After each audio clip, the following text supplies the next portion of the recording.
বলছি এটাকে চেনো? হ্যাঁ চিনি তো। তাহলে এটা কে? আরে এটা মানুষ তো। সেটা তো আমিও জানি, কিন্তু এটা কে? আরে এটা একটা ছেলে।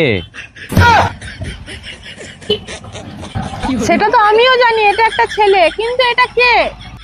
আরে তোমাকে বললাম না যে এটা মানুষ। আরে পাগল লোক, এটা তো মানুষ আমিও জানি, কিন্তু একে কি কোথায় দেখেছো তুমি? মাথাটা পুরো খারাপ করে দিচ্ছ। আরে পাগল মেয়ে ছেলে, আমি তোমায় বললাম তো যে হ্যাঁ আমি একে দেখেছি। দেখেছো? কোথায় দেখেছো সেটা বলো, বলো তাড়াতাড়ি বলো। আরে পাগল তোমার ফোনেই তো দেখলাম। এই পাগলের সঙ্গে না আমার বকি না, আমার সময়টা শুধু শুধু নষ্ট হচ্ছে। বাবু, আচ্ছা পাগল মেয়ে ছেলে, খামোখাই বকি আমার মাথাটা এতক্ষণ ধরে খারাপ করে দিল, সময়টা নষ্ট করলাম আমার শুধু শুধু।